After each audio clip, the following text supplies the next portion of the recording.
তুই জানিস প্রথম যেদিন স্কুলে তোকে দেখছিলাম তুই জানালার ধারে দাঁড়িয়েছিলি মনে হচ্ছিল সময় থেমে গেছে। হা হা হা, এত নাটক করিস না। আমি তোকে প্রথমে ভাবছিলাম অনেক গম্ভীর ছেলে। গম্ভীর? আমি তো মনে করি আমি তোকে দেখেই একটু একটু বদলে গিয়েছিলাম। আরিফ, মনে আছে কলেজ ফেস্টে তুই আমার পাশে বসে পুরো সময় মুখ বন্ধ রাখছিলি? কারণ তুই যখন হাসিস আমার কথা বলার ভাষা হারিয়ে যায়। আচ্ছা, তাহলে ওই দিন চুপ করে বসেছিলি শুধু আমার হাসি দেখার জন্য? হয়তো। আর তুই যখন হাত ধরেছিলিস সেদিন করিডরে তখন আমি বুঝে গেছিলাম আমাদের গল্পটা শুরু হয়ে গেছে। তাসনিম, তোকে ছাড়া ক্যাম্পাস কল্পনাও করতে পারি না। কিন্তু ভয় করে পড়াশোনা শেষে যদি আমাদের পথ আলাদা হয়ে যায়। তাহলে আমি জীবনকেও কোলে দেব, যেন ও আমাকে তোর কাছেই ফেরত পাঠায়, যতবারই হারিয়ে যায় না কেন।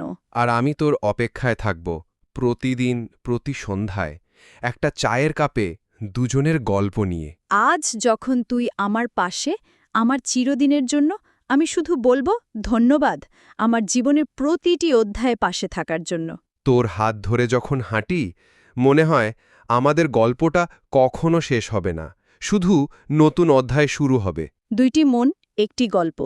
স্কুলের বেঞ্চ থেকে বিবাহের মঞ্চ। ভালোবাসা ঠিক এমনই হয়। তবে কখনো কখনো বেদনায় রূপ নেয় সুন্দর একটি ভালোবাসা। বাংলার পথে ঘাটে পেজের সাথে থাকুন।